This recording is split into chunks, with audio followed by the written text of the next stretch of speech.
Today we're sitting down with Ben Atwood. How are you, Ben?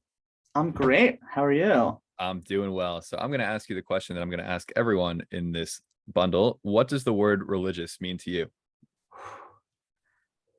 As a rabbi, I have to answer that by saying first that that's such a wonderful question. Thank you for asking that. Can I ask, like, what's motivating that question? What's behind that question? I'm kidding. That's just what I need to ask. But what does religious mean to me? Wow, that's like so many. It's pretty loaded, I'm sure, with lots of different things. Yeah. Definitely one main thing is, at least at its basis, of like believing in something greater than yourself. Um, believing that, like, obviously we have a lot of, as individuals, as communities and everything like that, we have a lot of power in this world, which is great, but we also have things above us, things that values that we feel like are kind of above our own individual needs and all that. That's kind of, I feel like, at the base level. And then you get to the religious element. I think the key being God, which is, obviously a really kind of tough thing to nail down for each person, and each person has their own like conception of God and what that means and what the relationship is like to God and all that. So to kind of give something like so specific for that, I feel is difficult, but I do think like connecting with like a higher being, and that being God, believing that like we have sort of, so to speak, missions in the world, or at least like general like goals that we should be working towards, and ends we're trying to achieve to make the world a better place. In the Jewish tradition, obviously we have like our blueprints, we have the Torah and other things that kind of give us that Jewish religious blueprint for how to do that. But obviously in other religions, they have their own blueprints and things like that. So I think that's what I'd say. All right, very nice. So you mentioned that you are a rabbi, but let's just take it back to where you're from, where'd you go to school, and guide us on the journey. Sure, yeah. So I'm from Teaneck, New Jersey. Yeah, pretty well-known place. Grew up pretty much in the Yep. heart of it. Went to Jewish day school. I was at Frisch, and then I went to Yeshivat Har Zion, the Gush, for 2 years. I was in Yeshiva for 2 years, and then I was at Yeshiva University undergrad. I majored in English literature.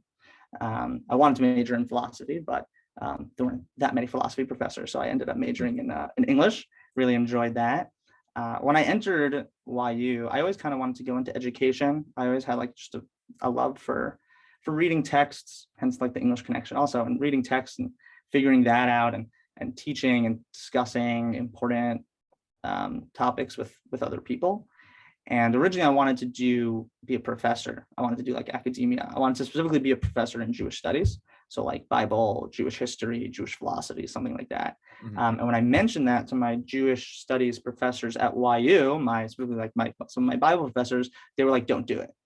Don't don't go into academia. Don't become a professor." And I was like, "What? What do you mean? Like that's so fun. I enjoy your class. Like I want to do what you do." And they're like, "Yeah, no, it's not a fun profession."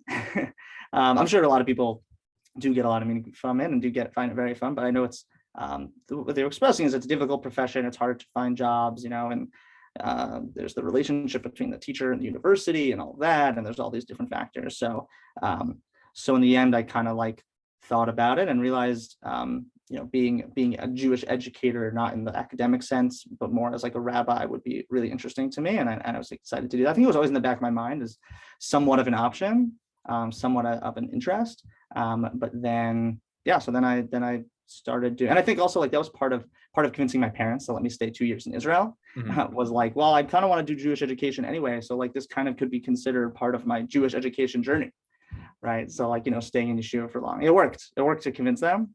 That was fine. But then, yeah, then I started smicha. Should I keep going further? If someone in high school told you that you were going to become a rabbi, what would you have said at the time? I think people did say that to me. Oh, really? Okay. Yeah, no, I think people did. But it's a fun question, because like I was always interested. I was in like Jewish stuff when I was in high school. Like when I was in Frisch, I was running the Minyan, I was running the like Devar Torah publication, and I took that very seriously. I'm like finding things. So kind of like that, those elements were really important to me in terms of like why I actually was going to be a rabbi or not. I don't really think I Yeah. like thought that far. I thought maybe I'd like, if I taught, it would be maybe something in like history or something else. maybe not necessarily Judaism. But I think I heard that before. I think people said it, and I kind of was like, okay, maybe we'll see. All right, yeah. So take us on the road through smicha. So you graduated YU, and then what happened?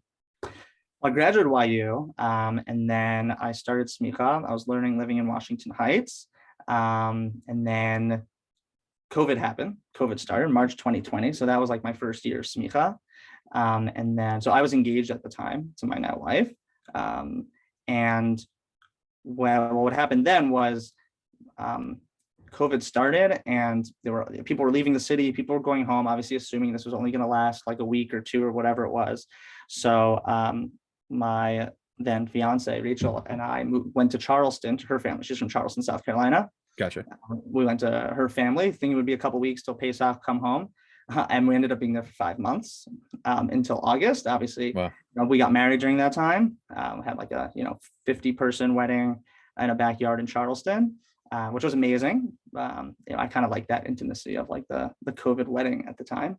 And then the following year, we went to Israel for the year. I was learning at GRUS, which is YU's campus in Israel, where people might know like Torah Shrag is the same building, same campus. Yeah, exactly. So that was really fun.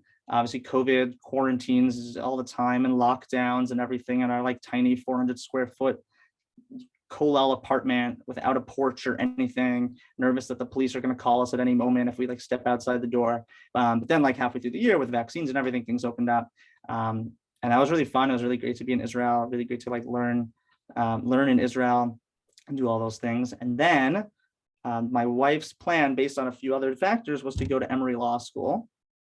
So Emory Law School is obviously in Atlanta. And that was part of the decision to go to GRUS, was that like I needed to do another year on a YU campus. So I went to a YU campus in Israel to do it. Gotcha. And we went to Atlanta last year. I spent most of my time learning for smicha, remotely zooming into Shir from like a local kollel here, learning.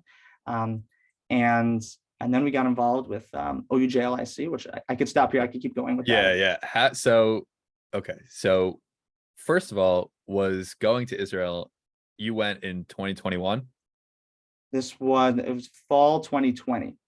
Okay. Was there any pushback from anyone close to you about going to Israel in the middle of the pandemic? And was there any difficulty in actually being able to stay there for a year? Like, did you have a hard time? Like, I don't know the rules at all, or like what the rules were traveling at that time or anything like that. I wasn't pushback. I think people thought it was a little crazy. They're like, really, like right now, the thing you're going to do is like go to Israel and everything. And there were definitely questions, I think, as to whether it was going to happen. It was kind of being updated and monitored also because Israel had some pretty strict travel policies. In terms of who was coming in and not. Do you need to test beforehand? Do you not? Like, what was going on? I don't think we never really like considered not doing it as a result. I think like when it was put in front of us, the options being like being in New York City, like in the Heights area or whatever it was, Upper West Side, and me learning in YU during COVID seemed less attractive than being in Israel at the time. We're like, look, if we're gonna need to be locked in our houses at times and doing this, whatever, you might as well do it in Israel. That's a really cool opportunity. And the other option, I guess, of like doing it at home, but that would not be fun. We already did that for 5 months. So I think to do that for longer would not have been exciting. And I don't think we totally anticipated how hard it would be to be in Israel for that year. Just with like, again, like the moment you got there, you had to go into quarantine for 2 weeks. And we got there and like they left us like a box of like Cheerios and some rice cakes. And that was like, okay, this is our food for the next few days. Everyone's like, oh, you just got to like order groceries online. But like the infrastructure in Israel is like so not what it is here with those things. So like we'd order all these groceries, they'd say they're on their way, and then they just like cancel last minute. Or they would like just like say we needed to give our 2 zahut as if we lived in Israel, and we're like, we don't live in Israel, like we need to get groceries though, given other people's information, and it was just a total mess. Thankfully, I had a good friend who like actually like on Friday before the first Shabbat we were in quarantine offered to go out and buy all of our groceries and drop them off, which was awesome. But then we kept like those quarantines kept going in and out. Every time you were like interacted with someone who tested positive for COVID, then you were like really in lockdown. It was tough. It was, especially something like that could be difficult also in your first year of marriage to be not Yeah, really yeah. so many options of other things to do, of other places of places to be. But thank God we got through it, and it was, and then the second half of the year makes the first half of the year feel like it didn't exist. We were like out all the time. It was so fun. It was exactly what like living in Israel for a year, I feel like, should be. Gotcha. So fast forward to you finding out that you're moving to Atlanta. So were you nervous at all while you were in the middle of smicha to have to make that move? What did you think was going to happen? What did you think like you'd be doing all day? What were your plans there? Definitely, definitely was like a weird feeling to think about actually doing that. I mean, I always kind of, for a while, I'd always wanted to move out of the New York area and Mhm. move somewhere else, and kind of like was always really excited by other communities, like smaller Jewish communities, more intimate Jewish communities. I always really loved that. So it was definitely like what I wanted to do. And my wife, being from Charleston, really wanted that as well. Yeah. So, but you never know. I hear stories all the time of people who said that and then got a good job in New York and then are still there 30 years later or whatever it is. So on one hand, I saw it as like a good opportunity to be able to do that, and it was exciting. I think at the time, because we decided to go to Atlanta before we went to Israel. So it was like a year beforehand. She had to commit to Emory and then she deferred for a year. Gotcha. So by then I was like, okay, it's in a year, like, sure, Atlanta sounds cool. I don't think I thought much. But then it was like kind of a year later when it was like that summer we were moving, and I was like, whoa, like we're moving to a new place. I don't really know anyone there. Like, what's the shul gonna be like? What's the community like? Am I going to ever see my friends from New York? A lot of friends who are living in the West Side or the Heights or anything like that. And am I ever going to see them again?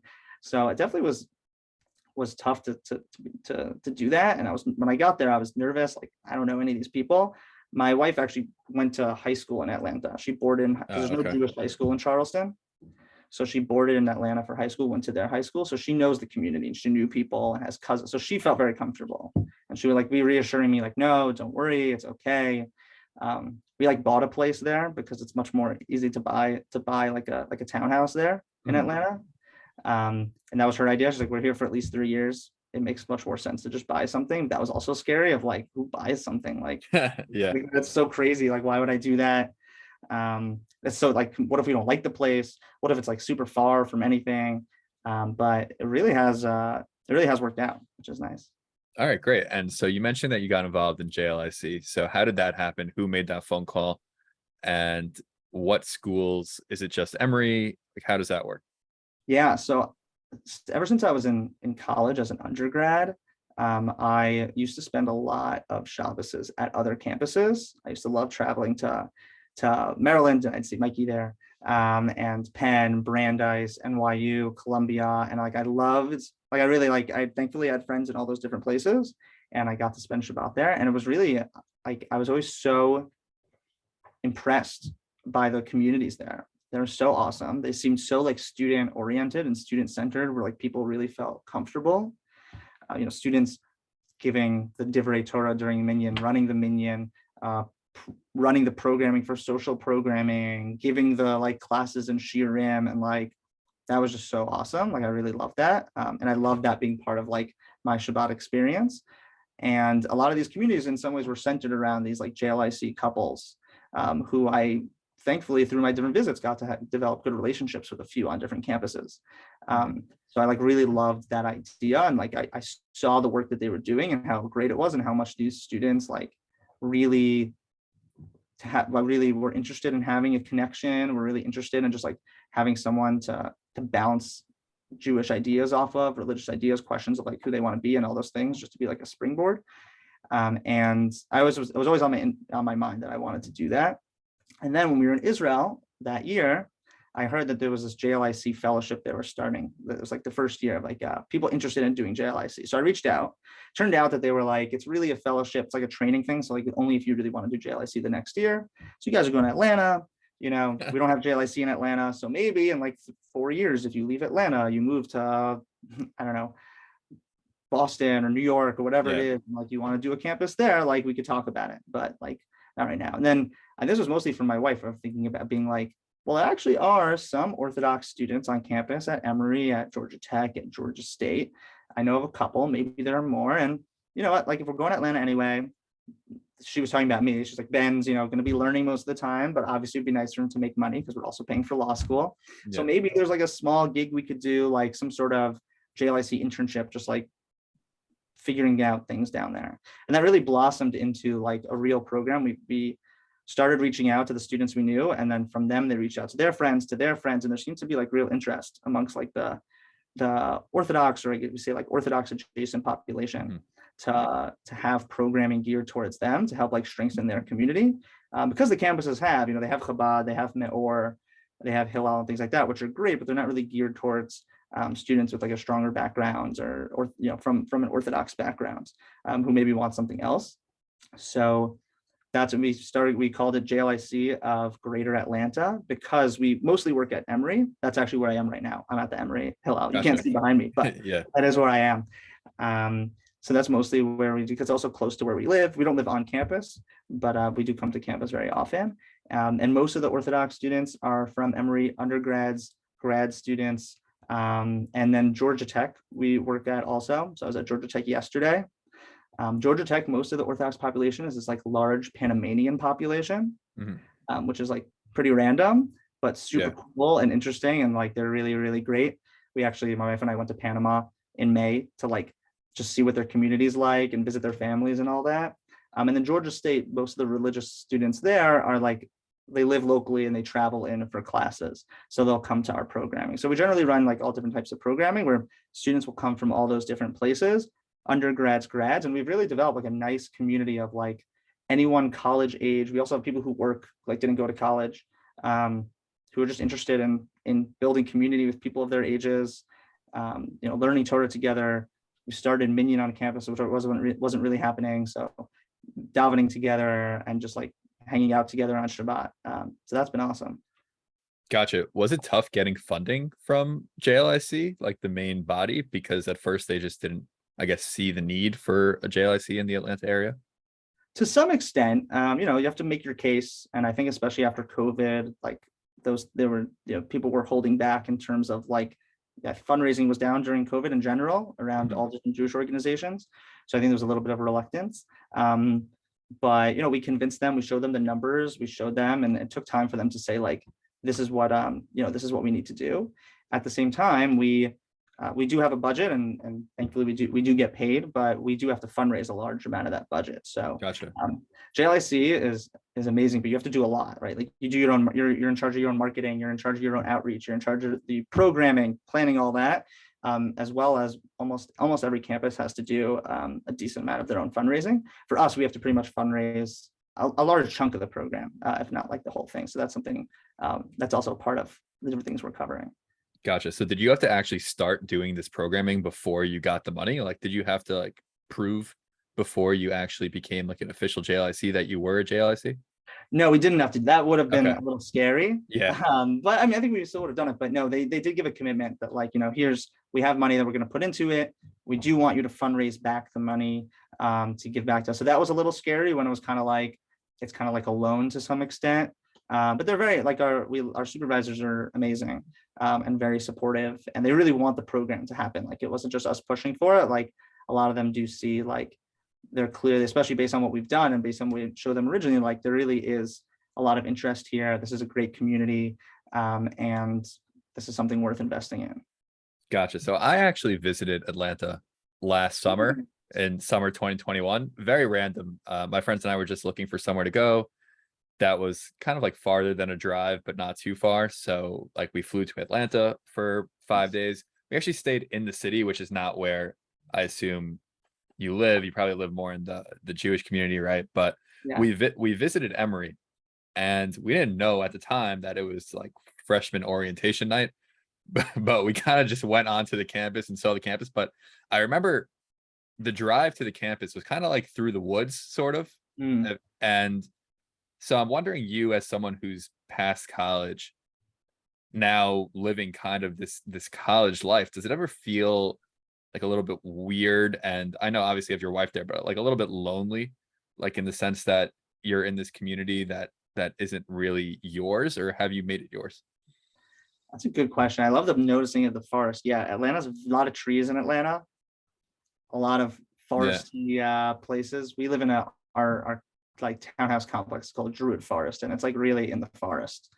Like you can't go outside right now because of the mosquitoes in our backyard. But it's beautiful as a result. There's a lot of nice areas to walk around. But in terms of the community, I mean, I think that's one of the benefits of us living in the Jewish community and not necessarily living on campus, is that we are part of the community as well. So like the shul we go to most of the time is like not here. We don't have daily minyan here. Mhm. But we have a shul in Toco Hills, which is like a 5-10 minute drive from campus. So we do have our own community. We're definitely a bit young for the community. Most people I'm like 26. Mhm. My wife's 24. So like we're younger than most of the young couples who are in the community, but thank God there's a lot, like the community is growing a ton. So we do feel like we have both sides of it. But I think being part of the student community is also just like really, really cool. I think in some ways I'm kind of like living a little bit that life I didn't live when I was an undergraduate, Yeah. of like being part of this like college community, building something, feeling that like initiative to like, for the students, if they don't do it, right, there's nothing, right? They are the community, which is like a really powerful thing for them to feel. And we feel it too. So I think we really in some ways get the best of both worlds, to be part of, the local community as well as the campus community. It comes with some negatives. Definitely, if we lived on campus, I think we'd be able to like do more. I mean, again, our program's part-time, so like we're already Mhm. doing more than that. But it definitely would be easier in some ways, to have people over and all that if we lived here. But yeah, some of the JLIC campuses, it's hard. I can imagine like living in like College Park or Yeah. living in Waltham, Massachusetts. Like, you don't really have other people your age to interact with, Yeah. to talk to. Like, so thankfully, I don't think we really have that so much. Gotcha. And so Mikey told me that you're also transitioning to become the assistant rabbi of a shul in Atlanta, which first of all, congratulations. But second of Thank you. all, do you feel like I mean, I don't know how much longer your wife has in law school at Emory, but do you feel like you're kind of locking yourselves into Atlanta by making that move? Oof, that's a good question about that. Locking ourselves into Atlanta. Not necessarily. I mean, the shul that we are part of, that I'm going to be working at, in addition to the JLIC work, is they've never had like a rabbinic intern, rabbinic Uh-huh. assistant rabbi, whatever it's going to be called. They've never had one of those before, but the shul has grown immensely over the years. Like I think they have something like close to 30 new families that moved in just this summer, and most of those families are like, you know, low 30s, mid 30s. So it's a lot of young people, young families with young kids and all that. Um, so it's a growing shul. So they needed something like this. But I definitely, right now everything's like on a year by year basis, time Mhm. by time basis, just seeing how it works out. They've never done it before. So it's definitely not like a long-term contract commitment. But I think part of it is that we also do see ourselves staying here longer. When we moved here, we never knew, but we really love the community. We feel like there's really a lot of like special things going on here, a lot of great people. We really like the rabbi of our shul in the community. We built really good connections. It's really warm. It's nice, Atlanta, in the sense that it's big enough to have a good amount of resources. So like multiple kosher restaurants, multiple options of day school, of high school, of all different multiple options of large shuls, and then shuls that keep breaking off from other shuls. It feels like a real like tri-state area community in that way. You have Mhm. tons of breakoffs and everything. But it's nice that the community still feels somewhat cohesive though. Like the people still have like good relationships. It feels warm. So we definitely would as of now, if we could both find good jobs long term here, we would love to stay. It's also only 4.5 hours drive from Charleston, where my wife's family is. Oh, So okay. that's pretty convenient. But we'd love to stay. All right. Very cool. So you grew up very traditional modern Orthodox, it sounds like, Frisch, Teaneck, and you went to IU. So there was never necessarily that struggle to find kosher food or to find a minion. And so I'm wondering now that you're kind of advising people, like you're a leader of the college community for the whoever goes to these colleges, right? Like Mhm. whether it's the Panamanians or whoever it is, but you're leading people that might not necessarily have the same background as you. Do you find yourself having to give different advice that you received or look at things through a different lens than you were taught? Yeah, 100%. I think that's one of the things that makes it so exciting. Um, Obviously scary at times, and also there's a bit of that imposter syndrome kicks in of like, who am I to, Yeah. to like also like help build a community on a campus that didn't really have like an Orthodox that were Orthodox students, but weren't really like having community. When I never, again, in TNAC, you don't really have to build community, right? Like the community just exists, Yeah. and you choose to opt in or opt out. So that was definitely like, I think in some ways it gives an admiration for the students that I don't feel like I'm controlling the situation. I don't feel like I'm the one directing it, but really like deferring a lot to them. Like, what do you guys want? Like, what do you see out of the community you're building? A lot of the models we used coming here were actually like already in existence. There was this like college Beit Midrash that this great guy, Sean Regenbaum at Georgia Tech had started, where like he would get like a good amount of college students to like go to one of the local schools, and they would get local educators to teach and like give classes, and they would get a solid amount of college students to come. We mimicked, copied one of our programs based on that. There were like, there's a weekly like Sudash sheet being done by some of the Orthodox Jews on like a house that they have on campus. So a lot of it was kind of like what already works for you guys and what's good with that. And definitely, but of course, I've thought about things differently. I've never lived in a place like this. I've never like seen these challenges that the students have, but I think that in some way they're amazing challenges, and as a result, I think I'm definitely becoming a better rabbi, getting a better understanding of the students. We definitely have even though JLIC primarily serves Orthodox students, we do get a good amount of conservative, reform, all students on it, ones who don't identify as any denomination, who just want to be part of our programming and learning, and obviously learning how to teach a class to a wide range of students, how to create facilities on campus to a wide range of students is a challenge, but I do see myself becoming better as a result. Gotcha. All right. Yeah, that's great. And what advice would you give to people that were in your position, where it's a young couple or just someone even who's single that gets a job out of town or in one of these smaller, compared to what they're used to, modern Orthodox communities? Like, how should they navigate that? That's a great question also, because I've gotten questions from people like that. Like, I've had friends, single or married, call me and say like, not necessarily got a job, but like, I'm just so tired of this New York rent. I'm so tired of having, this small apartment to commute and all that, and paying so much for it. Like, what's Atlanta like? And obviously the first thing I say it's amazing. I say it's great. And I think it's definitely something to think about doing. If you want to like have a real role in the community, people notice you, and you can really have a real, impact. And even though again the shuls, everything's big, but it's small enough that they're always looking for volunteers, that you'll always be needed, to help with a minion here and there, or to run a program here and there. And obviously I think coming single, I think that's a good question, especially with your history of running a platform for dating. Is a good thing, is like interesting to think about, of coming single to a community that doesn't have a large community of singles. We do have, and there are single young religious Jews who live here who are looking, dating people in New York, going back and forth or not, or dating people here. So that makes it more challenging when your pool is smaller. But we've had students and grad students, undergrad students, people who work here who have met and have gone engaged and have gone married based on being here. So it's definitely happened. But I wouldn't want to like tell someone who's single, who's like really eager to get married or whatever, and to be like, yeah, no, it's fine, don't worry, like you'll be totally fine. Because I wouldn't want them to make that big move and then feel like there's something, but it's definitely not impossible. And who knows, maybe it's more exciting.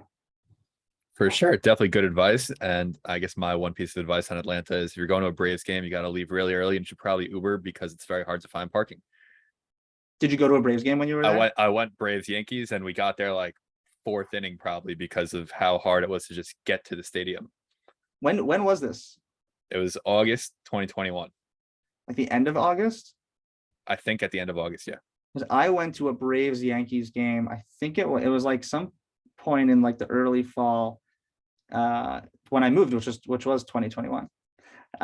Maybe we went to the same game. I don't know. Maybe the same game. Wow. Anyway, the Yankees win. The Yankees won, yeah. Okay, they won our game also. Oh wow.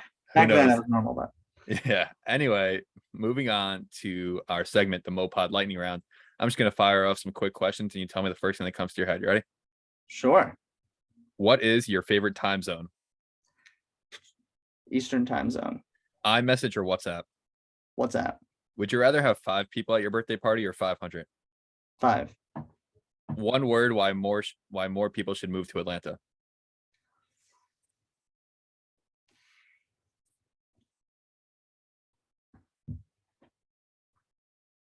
Friendliness. Bullet points or dashes? Dashes. When rating things on a scale of 1 to 10, how many decimal places do you go? 3. Oh wow, that's okay, that's a lot. Thank you, Ben Atwood, for coming on the MoPod. Anything else you want our listeners to know before we sign off? No, I appreciate taking the time. Everyone's welcome at any point if they want to visit Atlanta, see the community. Feel free to reach out. We have a guest room because we don't live in New York City. We're able to have a guest room, so we could host anyone, see the community, see what the campus life is here like, what the community is like. Always welcome to have anyone. That's really appreciated. I'm sure most of our listeners have no idea what a guest room even looks like. Pump the volume. And we have washer dryer in our unit. I know it's some people, it's unfathomable. Wow.